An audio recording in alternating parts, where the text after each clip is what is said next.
Mais non, c'est... Non, sérieux? I guess I could use a little social interaction. Salut tout le monde, c'est Xavier, bienvenue sur Watch Mojo français. Aujourd'hui on se retrouve pour le top 20 des acteurs complètement transformés grâce au maquillage. Pour cette liste on va s'intéresser aux stars d'Hollywood devenus méconnaissables à l'écran grâce à des effets spéciaux ingénieux et un maquillage remarquable. Et vous allez voir que certains d'entre eux vont vous surprendre. So nice. I don't have to save face anymore, Mrs. Sellner. Numéro 20, Heath Ledger en Joker, The Dark Knight, le Chevalier Noir. I believe whatever doesn't kill you simply makes you stranger. Peu importe ce que les gens disent, personne n'avait anticipé qu'Heath Ledger serait aussi brillant dans son rôle dans The Dark Knight. Cette idole au visage si doux s'est vue devenir à la fois terrifiant et mystérieusement attirant. C'est en grande partie dû à la peinture maladroitement mise sur son visage et ses cicatrices, celle-ci ajoutant même au réalisme étrange du clown et prince du crime psychotique. Connu pour sa gueule d'ange et de beau gosse, la filmographie et les rôles précédents d'Heath Ledger se sont évaporés devant nos yeux quand on a vu son incarnation du Joker, et depuis c'est même devenu difficile de se dire que ce large sourire est autre chose qu'une cicatrice. Well, you look nervous. Is it the scars? En parlant de ça, vous savez comment il les a eus? Parce que moi non. Numéro 19, Tom Cruise en Les Grossman, Tonnerre sous les tropiques. Toujours dans le domaine des acteurs qui vont à l'encontre du stéréotype de leur rôle, c'est pas mal Tom Cruise dodu et chauve, non? The universe is talking to us right now. You just gotta listen. Chelou, hein? Et bah pourtant, c'est un combo qui marche de façon hilarante. Le rôle de Tom Cruise est l'un des éléments les plus gauleries de Tonnerre sous les tropiques, ce film sorti en 2008 avec sa grande gueule et ses mains poilues. Les Grossman est un perso qui nous fait un peu trop rup, mais qui nous fait vachement rire aussi. Take control of your actors, Ron. We'll shut you down. En regardant furtivement, c'est impossible de se dire que c'est Tom Cruise qui se cache sous le fatsuit et ses grosses paluches, d'autant plus qu'il a un aspect criard pour accompagner le tout. Alors si on ajoute à tout ça ses pas de dents sur la chanson Low, c'est un Tom Cruise comme on n'en avait jamais vu avant et qu'on ne regardera plus de la même façon dorénavant avec ou sans fatsuit.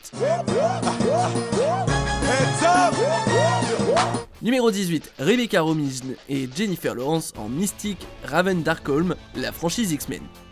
Ne pas être sûr à 100% de savoir quelle actrice joue Mystique dans quel film de la franchise en dit long sur l'efficacité du maquillage ici. But I've had Mystique here keep you company. She takes so many shapes. Le look bleu de Mystique dans la saga X-Men est une sorte de canevas monochromatique qui perturbe quand on l'observe.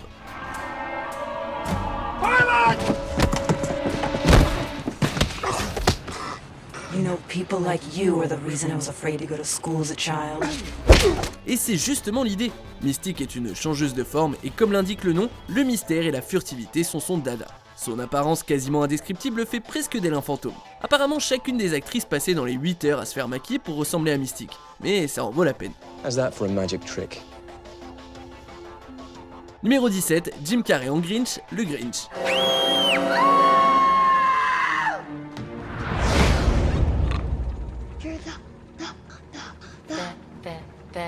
The Grinch! On repère Jim Carrey à des kilomètres dans un film, souvent trahi par son visage élastique et son énergie débordante. Et même sous un lourd maquillage, on peut toujours deviner que Carrey se cache sous les traits du détestateur vert de Noël, le Grinch. L'attirail complet de verre et de poils a aidé à rendre son interprétation plus crédible et à introduire le monde éclectique du Dr Seuss au public. Hello, little girl. On dit que le maquillage du Grinch prenait 2 heures, soit la limite de la patience de Jim Carrey. Le résultat est l'une des transformations les plus convaincantes et spectaculaires de l'histoire du cinéma. Maybe Christmas, He thought. doesn't come from a star. Ça aurait clairement pu avoir l'air débile et mal fait, mais non. Ouais, Mike Myers, je parle de toi. You should have seen the look on your face. It was like you saw a monster. A monster? Where? Numéro 16, John Leguizamo en Violator, Spawn.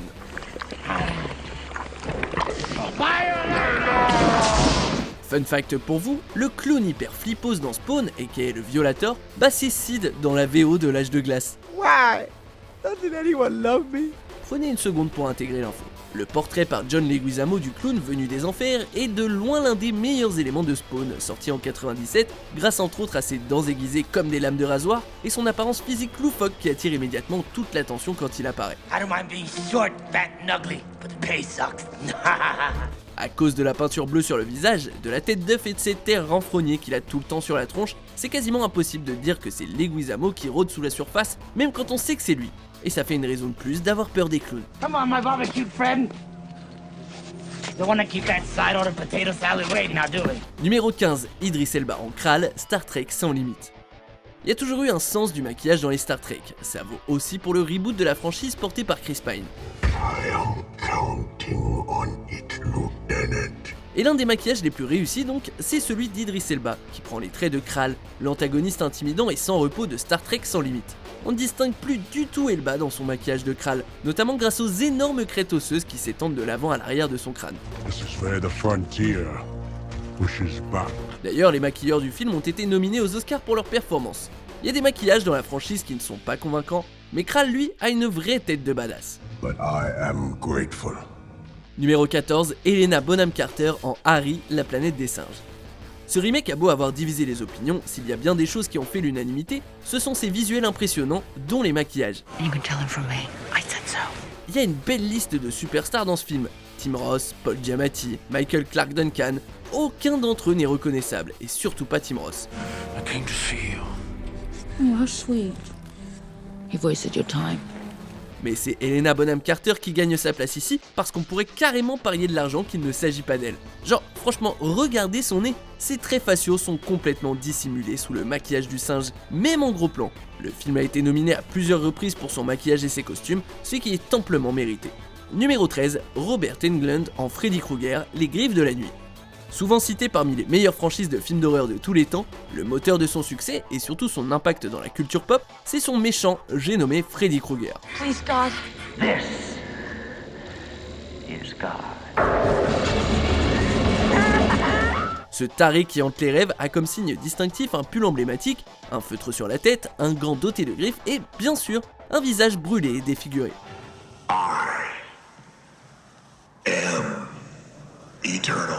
Ce n'est pas juste que Robert Englund ne soit pas reconnaissable maquillé en Freddy, c'est surtout que sa peau calcinée lui donne un air de monstre démoniaque. On ne voit pas un mec flippant et maquillé, non, on voit un tueur qui n'est pas franchement humain. Ça donne l'impression au spectateur que quelque chose cloche chez lui. Évitez de dormir et tout se passera bien, peut-être.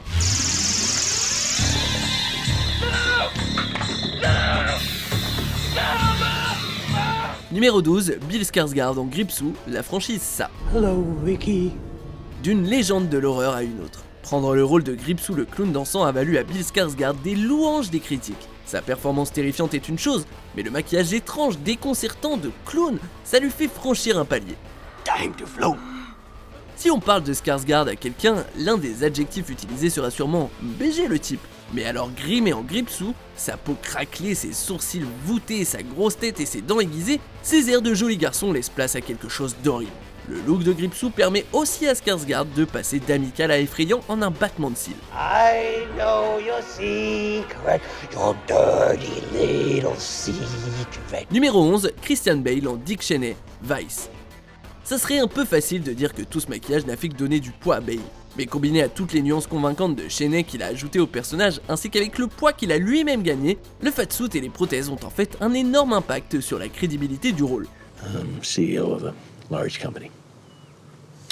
I have been Secretary of Defense. I have been Chief of Staff. Les changements sont subtils sur le visage de Bale dans Vice, pourtant c'est indéniable qu'il ressemble plus à Cheney que lui-même. Les cheveux, les rides de sourire, les formes, tout ça aide Bale à livrer l'une des meilleures performances de sa carrière et le film à recevoir l'Oscar des meilleurs maquillages et costumes.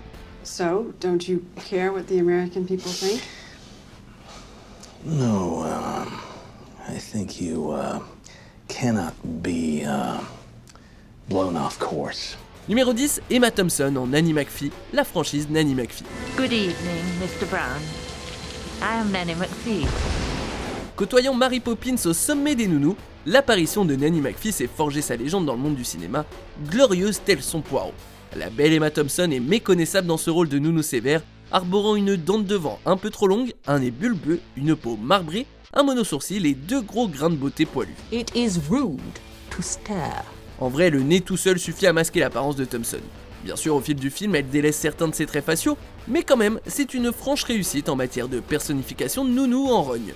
When you need me, but do not want me, then I must stay. When you want me, but no longer need me, then I have to go. Numéro 9, Gary Oldman en Winston Churchill, Les Heures Sombres. Until in God's good time, the new world, with all its power and might, steps forth to the rescue and the liberation of the old. Gary Oldman est la quintessence de l'acteur aux 1000 visages. C'est un vrai caméléon qui peut se transformer en n'importe qui, simplement en modifiant les traits de son visage, en prenant un accent ou en étant simplement complètement fou. Really? Yes, sir. It is the reason I sit in this chair. Cela dit, il a quand même reçu un peu d'aide sur ce film pour se transformer en ce premier ministre emblématique qu'était Winston Churchill, enfilant un imposant fatsuit et des prothèses convaincantes, auxquelles Gary Oldman a ajouté la démarche et le panache, et c'est comme si on regardait Churchill lui-même. Je vous mets au défi de distinguer l'un de l'autre en les regardant de profil. You see, it was pointed out to me by my new friends that you might even rise up and tear me down when I for one moment to contemplate parley or surrender. Oldman a reçu un Oscar pour son rôle, tout comme l'équipe de maquillage derrière sa transformation, et c'est de loin son rôle où il est le plus méconnaissable dans sa carrière. Numéro 8, Ralph Fiennes en Lord Voldemort, la franchise Harry Potter. Pour une série de films faits pour toute la famille, la saga Harry Potter a quand même certains méchants vachement angoissants. L'antagoniste principal est bien évidemment Voldemort, l'âme corrompue aux traits de serpent. Grâce à un fond de teint pâle et de l'ombre à paupières très épaisse, Ralph Fiennes a pu incarner au mieux le Seigneur des Ténèbres. Harry Potter is dead. From this day forth, you put your faith in me. Et vu que Fiennes voulait un maximum de liberté de mouvement devant la caméra, le maquillage et les prothèses sont minimales. Des transferts pour les veines sur son crâne, de petites prothèses pour dissimuler ses sourcils, un dentier grotesque et un peu d'effet numérique pour faire disparaître son nez. The boy who lived. Our lives have fed your legend, Harry. Pourtant le résultat est une apparence forte et perturbante qui illustre parfaitement les effets dramatiques que la magie noire peut avoir sur le corps. Numéro 7, Robin Williams en Madame Iphigénie Doubtfire, Madame Doubtfire. Hello, Mrs. Hillard, I presume? Yes, I'm Miranda Hillard. Euphigenia Doubtfire. Si la chance est une dame, ce n'est pas ici la chance qui a transformé Robin Williams en dame. Nope, c'est le résultat de 4 heures de maquillage qui ont remporté un Oscar. Vu l'histoire qui met en scène un homme qui se cache en se montrant aux yeux de tous sous les traits d'une vieille nounou histoire de pouvoir voir son enfant, le déguisement doit être plus qu'au point. Oh que c'est le cas, l'équipe de maquillage n'y est pas allée de main morte. Ils ont créé un masque fait de 8 couches de silicone avec des pièces qui, une fois assemblées, donnent le visage de Madame Doubtfire, soit l'une des transformations faciales les plus convaincantes du cinéma. D'ailleurs, Robin Williams a même dit qu'il se baladait dans les rues de San Francisco avec cet accoutrement en se marrant comme y a pas parce que les gens étaient tout bonnement incapables de le reconnaître. Mom! Oh! My face! Numéro 6, Jeff Goldblum en Seth Brundle, La Mouche. Be afraid. Be very afraid. Un homme qui se transforme en une énorme mouche. Pfiou, par où on commence? Le temps d'écran de Jeff Goldblum dans la peau de Seth Brundle a ça d'unique que son apparence physique change à plusieurs reprises dans le film, à chaque fois de moins en moins humain. You're changing, Seth. Everything about you is changing. You look bad. You smell bad. Never been much of a bather. Au départ, c'est juste de la peau tachée et quelques dents en moins, rien de fou. Mais les choses sont de pire en pire. Son visage enfle jusqu'à masquer ses yeux et sa bouche, et tout ce qui faisait penser à Goldblum disparaît d'ici à la fin de la transformation. Seth? No, up here. Oh. Gotten pretty good at it, haven't I? Yeah, it's almost second nature. Encore un effort d'une équipe de maquillage récompensée d'un Oscar grâce à la transition d'apparence inhabituelle à 100% monstre de Goldblum. Have you ever heard of insect politics? Neither have I. Numéro 5, Charlize Theron en Eileen Wuornos, Monster. En parlant de monstres, cette performance de Charlize Theron dans la peau de la meurtrière Eileen Wuornos a fait marquer un temps d'arrêt à tous les cinéphiles de la Terre. Life is funny. It's hard. But it's also strange how things can be so different than you think. Ça peut être galère de vraiment mettre le doigt sur ce qui rend mal à l'aise dans l'apparence de Charlize Theron dans ce film. Peut-être que c'est la peau rougie pleine de taches de rousseur ou ses grands yeux. Charlize a bel et bien pris un peu de poids et s'est rasé les sourcils pour ce rôle, mais les petites touches finales, comme la fausse dent, sont ce qui rend le tout fascinant. I got you now. I got everything going for me. Vu comment Charlize Theron est resplendissante dans La vie hors plateau, c'est une belle preuve du travail fourni par l'équipe de maquillage, qui a été capable de la faire ressembler énormément à Wuornos avec finalement peu de maquillage. You look good. Yeah. Thanks. Numéro 4, Eddie Murphy en Famille Clump, la franchise Le Professeur Folding. Alors qu'on pensait avoir vu ce qui s'est fait de mieux en matière de fatsuit, l'équipe derrière Le Professeur Folding débarque avec un Eddie Murphy qui ne joue pas 1, ni 2, ni 3, mais bien 5 membres de la même famille. Good to see you, son. Yeah, Sham, you think you two Joe College good to spend a little time with your family every now and then? Well, I've been real busy with my research, I don't want no potato. You know Matt Tate give me gas. La famille Clump, connue pour son humour pipi caca et son amour pour les énormes repas, est passée par la case prothèse histoire d'aider Murphy à changer de personnage et parfois même de sexe. Oh, son, listen to me. You are special. And when the good Lord made you, he made you beautiful inside and out. Le fait que cette équipe de make-up, qui a remporté l'Oscar, avais-je besoin de le préciser, a réussi à faire toute une famille ressemblante, mais à la fois dont les membres sont tous différents avec le même acteur sous la surface, est un véritable succès. Oh, snap now. What's the matter, Peter? Okay, got your tongue? Step on the nerve, Peter? Huh? I get you, gotcha. Numéro 3, Eric Stoltz en Roy L. Rocky Dennis, Masque. Don't worry, Mr. Sims. I look weird, but otherwise I'm real normal. Everything will be cool. Thanks a lot. See you next week. L'histoire triste, mais qui pourtant fait chaud au cœur de Rocky Dennis, a attiré l'attention des spectateurs dans les années 80. La transformation tragique d'Eric Stoltz en ce jeune garçon qui souffre de dysplasie crânio-diaphysaire, c'est quelque chose qu'il faut voir pour le comprendre. Connu à l'époque pour être le fumeur de sa chauffe au lycée Ridgemont, l'étendue de ses prothèses a surpris tout le monde, cachant tous les traits distinctifs de Stoltz. Hey, what's the matter? Haven't you guys ever seen anybody from the planet Vulcan before? Beep, beep, beep. Rajeunissant Eric d'une dizaine d'années, les prothèses lui permettent aussi d'offrir une performance émouvante dans le rôle d'un jeune garçon qui veut tout simplement s'intégrer. I am different, Mom. Yeah, you're more beautiful on the inside than most people. Anybody can't see that?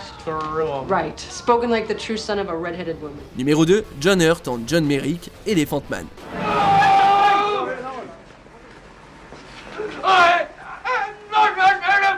Encore une histoire qui fend le cœur, cette fois basée sur la vie tragique de Joseph Merrick, ou John Merrick comme on l'appelle dans le film. Souffrant de sévères malformations osseuses, qui lui ont valu le surnom d'Elephant Man, Merrick devient un paria, la risée de la société. En plus d'avoir recouvert le visage de John Hurt de prothèses pour créer l'effet de la difformité de Merrick, ont aussi été utilisées de larges prothèses sur son corps, permettant au public de mieux comprendre l'étendue de la souffrance de Merrick.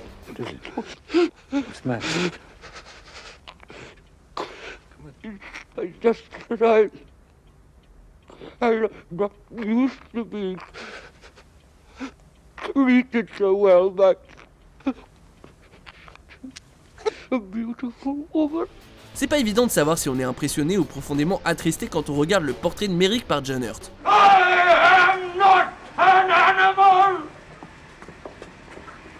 I am a human being!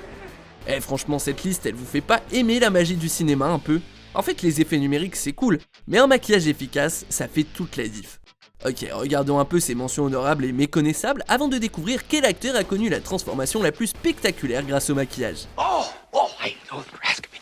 Can it be scary? What do you think of this? You like it?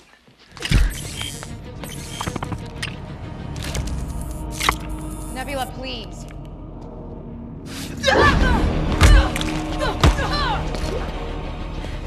You know I knew how to play this? In which part of me did this knowledge reside? In these hands? In this mind? On arrive presque à la fin. Nous publions de nouvelles vidéos chaque jour, alors abonnez-vous et activez la petite cloche et les notifications sur téléphone pour ne rien rater. Numéro 1, Doug Jones en L'Homme Pâle, le labyrinthe de Pan.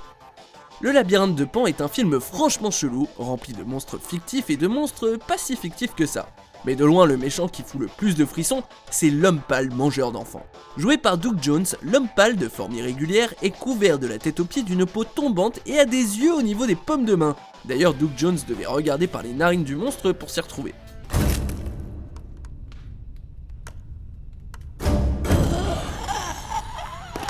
Impossible de reconnaître Jones sous tout cet artisanat, ce qui est le cas de beaucoup de ses rôles. Certes, Il a joué Abe Sapien dans Hellboy, l'homme amphibien dans La Forme de l'eau, Billy Butcherson dans Hocus Pocus, etc.